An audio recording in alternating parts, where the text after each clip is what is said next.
हाय, आपके साथ मैं हूँ Surabhi Sharma. India TV YouTube channel subscribe करिए, बेल आइकन दबाएं। आपकी आवाज। नमस्कार, बहुत स्वागत है आपका। आपके साथ मैं हूं ज्योत्सना पाटनी। बंगाल चुनाव में प्रधानमंत्री नरेंद्र मोदी ने भविष्यवाणी कर दी है। 2 मई और दी गई बाकायदा नंबर्स के साथ पीएम ने बीजेपी की जीत का दावा भी किया है। लेकिन यह दावा तभी सच होगा जब बीजेपी अपने गढ़ यानी कि नॉर्थ बंगाल में क्लीन स्वीप करेगी। 2019 के लोकसभा चुनाव में बीजेपी ने उत्तर बंगाल की 8 में से 7 सीटें जीती थी। 200+ का टारगेट पाने के लिए बीजेपी को वो परफॉर्मेंस दोहरानी होगी। क्या नॉर्थ बंगाल इस बार भी बीजेपी को जीत का ब्लैंक चेक देने को तैयार है? देखिए हमारी इस स्पेशल रिपोर्ट में। भारत माता की जय, भारत माता की जय, गोरखा, जय श्री राम।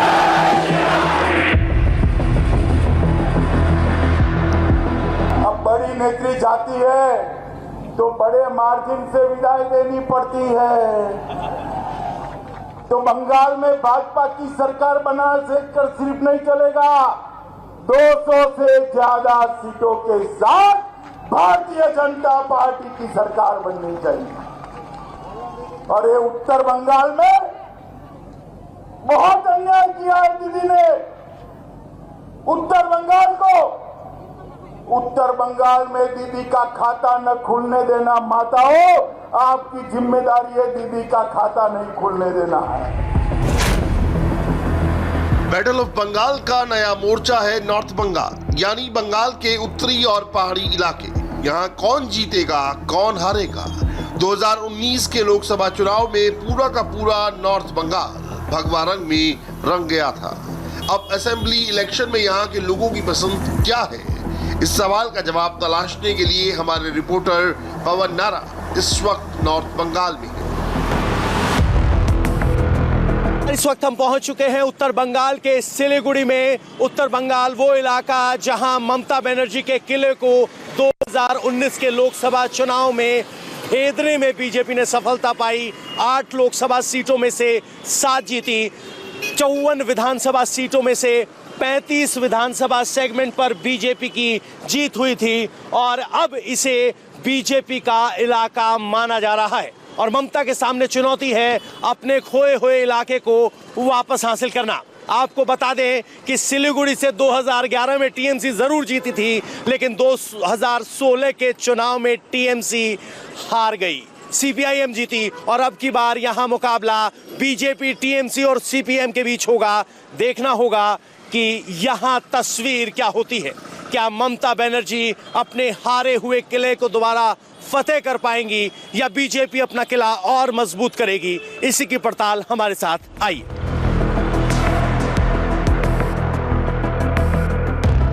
आगे बढ़ने से पहले आपको फटाफट नॉर्थ बंगाल का चुनावी समीकरण बता देते हैं। उत्तर बंगाल में कुल 54 विधानसभा सीट है जो 8 जिलों में बटी है। इनमें से क्लिम्पोंग जिला 2017 में दार्जिलिंग से अलग करके बनाया गया था।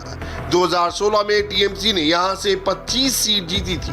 वहीं 2019 के लोकसभा चुनाव में बीजेपी 35 असेंबली सेगमेंट में आगे रही थी। उत्तर बंगाल के दार्जिलिंग, जलपाईगुड़ी और क्लिम्पोंग जिलों में गोरखा समुदाय के लोगों का बहुमत है। यहाँ अलग गोरखा स्टेट की मांग करने वाले गोरखा जनमुक्ति मोर्चा का अच्छा खासा असर है। दार्जिलिंग और जलपाईगुड़ी जिलों में फैला सिलीगुड़ी शहर इस इलाके के लोगों का मूड समझने का अच्छा सैंपल हो सकता है। सिलीगुड़ी के बाजार में इस वक्त हम हैं और यहाँ की स्थिति समझने के लिए आम लोगों से बात करना जरूरी है। आपके पास तो बहुत सी जनता आती होगी, क्या सिलीगुड़ी की तस्वीर लग रही है? यहाँ का तस्वीर मैडम अभी चुनाव का माहौल है। हर राजनीति अपना अपना जो मीटिंग मिছিল कर रहा है, ठीक है।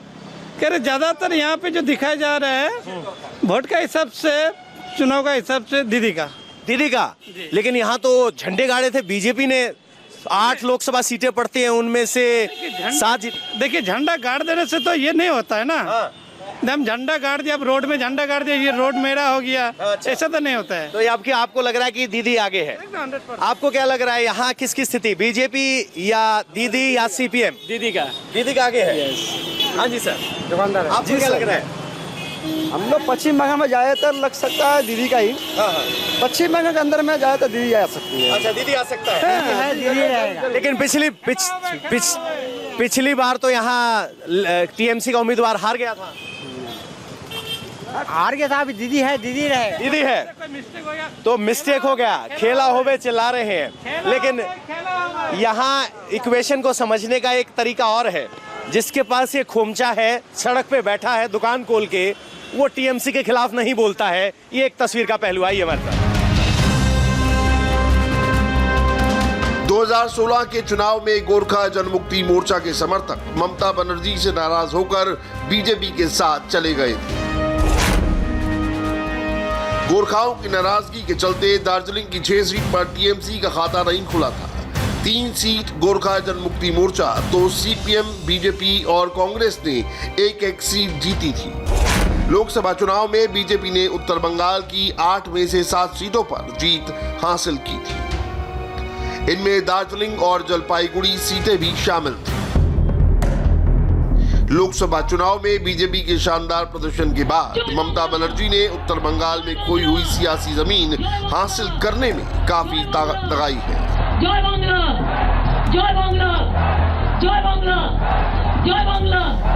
बिमल गुरुंग की अगुवाई वाला गोरखा जनमुक्ति मोर्चा गुट अब टीएमसी के साथ आ गया है। क्या इसका असर विधानसभा चुनाव में दिखेगा? तो चाय की दुकान है यहाँ। चाय पे चुनाव में क्या चर्चा हो रही है? चाय पे चुनाव में क्या चर्चा होगा? जो चल रहा है मार्केट में वही क्या चल रहा है? किसकी स्थिति मजबूत, किसकी कमजोर? 50-50। सिलीगुड़ी 50-50 है। सिलीगुड़ी 50-50। पिछली बार तो लेफ्ट जीता था यहाँ से, लेकिन इस बार किसका दावा है? कौन किसके बीच मुकाबला है? वैसा करके क्या बोल रहे हैं? वैसा करके नहीं बोल सकते क्योंकि हम बोले ना 50-50 है, क्योंकि सिलीगुड़ी की। आपको क्या लग रहा है?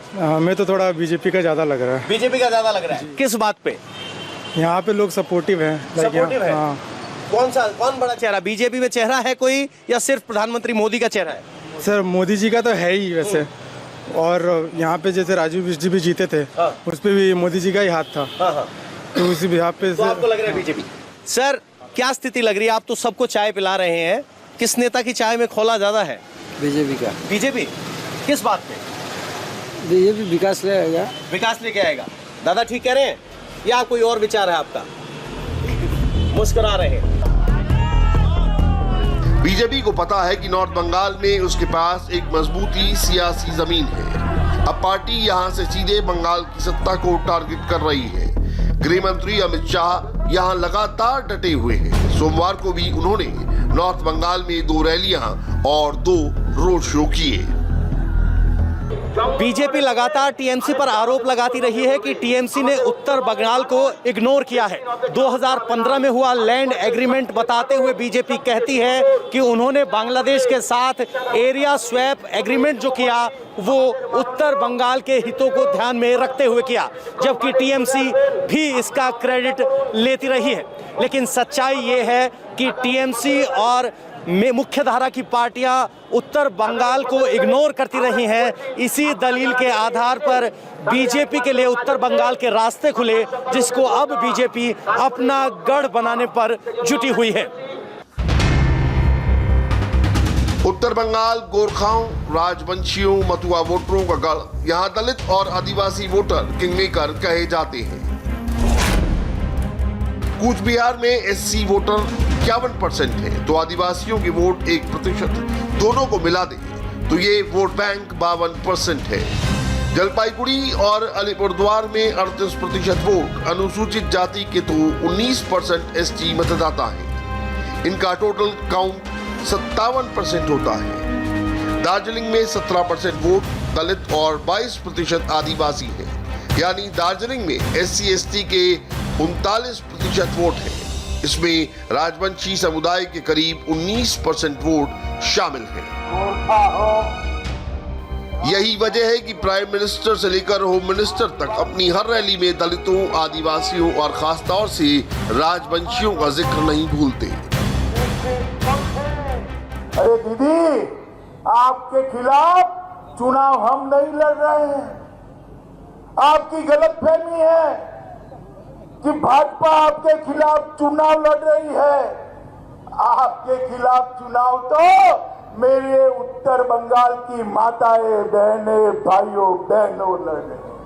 ये उत्तर बंगाल लड़ रहा है, यहाँ का राजवंशी समाज लड़ रहा है, यहाँ का गोरखा समाज लड़ रहा है, यहाँ का चाय बागान का मजदूर लड़ रहा है, यहाँ दुआर आपके खिलाफ चुनाव लड़ रहा है, यहाँ की माताएं बहनें आपके खिलाफ चुनाव लड़ रही है, यहाँ का किसान आपके खिलाफ चुनाव लड़ रहा है। उत्तर बंगाल के सबसे लोकप्रिय नेता नरेंद्र मोदी हैं।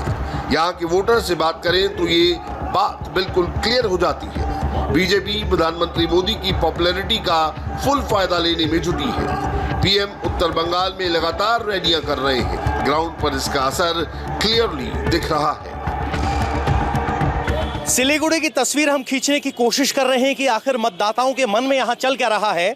सर, आज के चुनाव में आप क्या आकलन कर रहे हैं? सिलीगुड़ी की तस्वीर क्या है?